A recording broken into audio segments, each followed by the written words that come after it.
Paws Academy. It's not just training, it's training that clicks. Joining me today because we're going to dive into a topic that can affect so many of our dogs, but it's often misunderstood, and this is about sound sensitivity. Now, when I say sound sensitivity, you might immediately think of fireworks, thunderstorms, or perhaps a neighbour's leaf blower. And yes, these would be considered common triggers, but what I want to highlight today is that sound sensitivity is not always the same. So some dogs will be born more sensitive than others, and others will learn to fear that sound through pain, stress, or negative experiences. And when we understand these differences, we can therefore, as their guardians, make better choices in how we support them and how we help them feel safe again. So I'm going to guide you through some of the science behind sound sensitivity, explain the difference between primary and secondary causes, and also, more importantly, talk about what we can do to actually improve life for these dogs and their families. So let's start with the definition of what we mean by sound sensitivity. This really is an umbrella term because it can range from what you might say is mild unease, which is maybe a dog flinching at a sudden clap, and all the way to a full-blown phobia where the dog panics at even the faintest sound cue. So researchers will describe this into three concepts: sensitivity, which is an exaggerated startle or an alertness to sound; fear, an emotional response where the sound is perceived as threatening; or a phobia, which is a persistent, intense, and often irrational fear that interferes with daily life. Biologically, this is rooted in the nervous system. So the dog hears a sound, the brain processes it, and if the brain perceives danger, the body responds, such as heart rate spiking, stress hormones released, muscles prepare for escape. This is adaptive in the wild, but in a home environment, this for your dog can be overwhelming and debilitating for them. So the primary sound sensitivity is an inborn trait, and this is where some dogs are just simply more sensitive right from the start, and this is what we are going to call primary sound sensitivity. So genetics and early brain wiring are going to play a big role. Certain breeds, for example, herding dogs, working lines, high alert dogs for guarding, these dogs may come with that as a predisposition. So their nervous systems are tuned to detect subtle changes, which in the wild or work would be an advantage, but in a household with vacuum cleaners, fireworks, etc., this can become a severe challenge. Puppyhood is also critical. Dogs go through sensitive development windows, particularly between 3 and 14 weeks. This is when their brains are making lasting associations. So if a pup is genetically more cautious, and if they don't have that safe, positive exposure to varied sounds during this window, the sensitivity can stay with them into adulthood. So primary sensitivity is not learned, it is the dog who is neurologically and genetically predisposed to it. These dogs may never fully love loud noises, but with support, they can actually learn to cope. The second one is secondary sound sensitivity, and this is where your dog's experiences matter. So a dog may start out fairly neutral towards noise, but then something happens. Maybe there's pain involved, like a dog who injures their paw just as a firework explodes overhead. The sound becomes paired with the pain, and the brain wires those two sort of together. Or maybe the dog is already stressed. Let's say they've been a move, a new baby, or ongoing conflict in the household. The nervous system is primed to react. Along comes a thunderstorm, and suddenly the noise just becomes the absolute final straw. From then on, all storms are terrifying. This is actually classical conditioning in action. This is the same process that Pavlov studied. The sound predicts danger or discomfort, and the dog learns to fear it. Over time, the brain can actually sensitivize, meaning that it reacts more strongly with each exposure. So a dog who was only mildly worried, say last year, may now be trembling and hiding this year. Secondary sound sensitivity then is acquired. But the good news is, because it's learned, there's also more flexibility here to unlearn it if we use the right approaches. And then if we look at it sort of understanding that, but then take it, say, as we're coming into fireworks season or storm season, why do these things, so such as fireworks and storms, why do they seem to top the list of the triggers? And there are a couple of reasons for this. Number one, unpredictability. Fireworks and thunder are totally irregular. The dog can't anticipate them, and unpredictability is stressful for the brain. Number two, multiple senses. It's not just sound. Thunderstorms bring changes in air pressure, static electricity, perhaps flashes of light, even smells. Fireworks bring vibrations and flashes. All of this is stacking up. And the third thing here is no escape. Your dog cannot control or get away from it. So imagine you were trapped in a room with alarms going off randomly. You might start to panic as well. So this combination is what makes fireworks and storms especially hard for more sound sensitive type dogs. So how do we spot it? So behaviourally, we might see shaking, trembling, freezing. We might see them hiding in corners under furniture. We may see pacelessness, restlessness, clinging to, their guardians. You may see barking, whining, or destructive attempts to totally escape. Physiologically, dogs may pant excessively. They may drool. Their pupils might dilate. They may even lose control of their bladder or their bowels in really extreme cases. Recognizing these signs really matter, because the earlier we can intervene, the better the outcome for our dogs.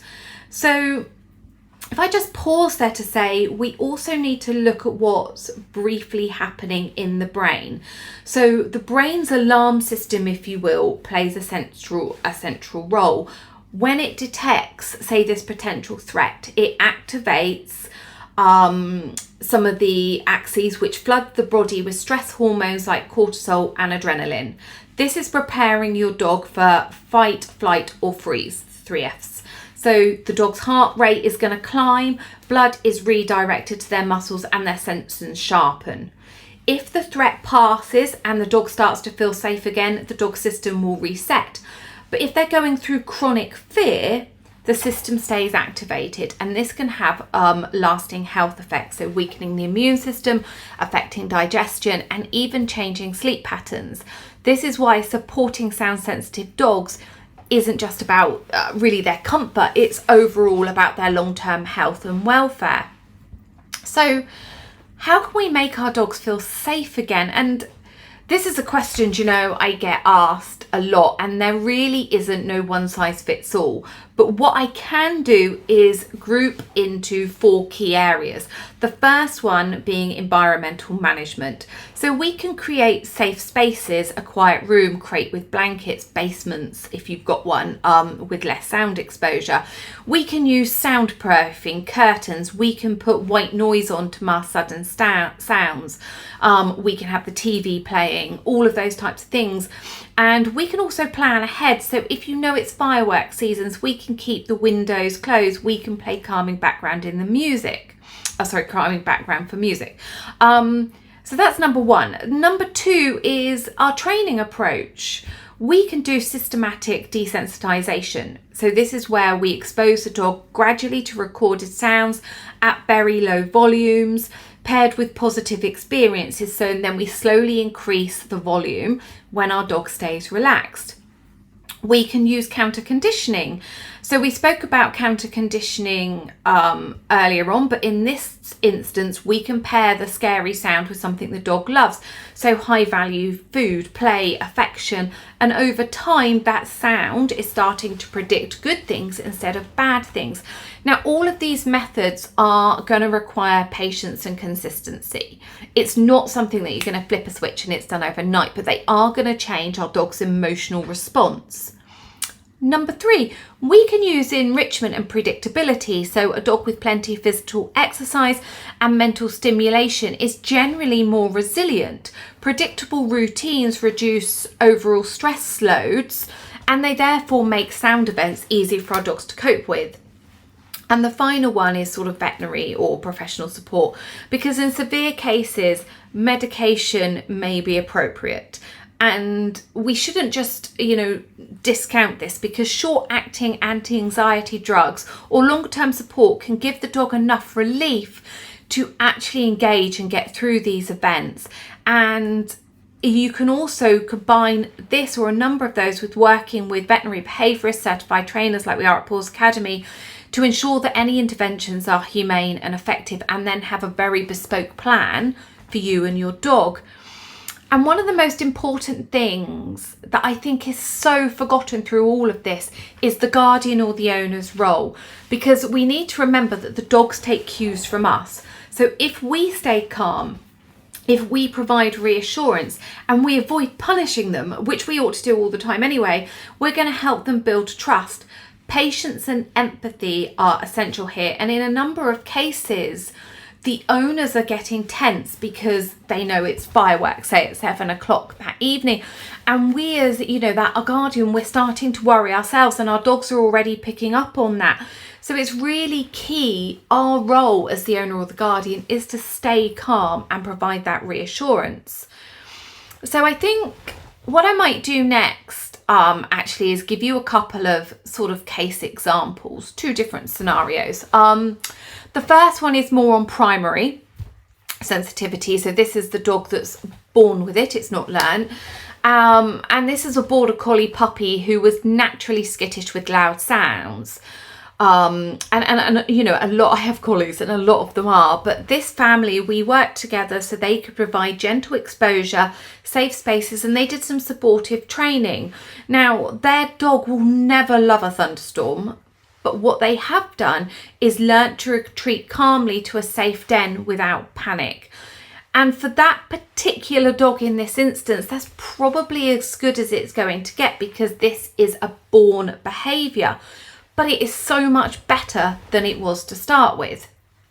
And then if I look at another case study, say this is secondary sensitivity. So this is a dog that has learnt this behaviour versus being born with it.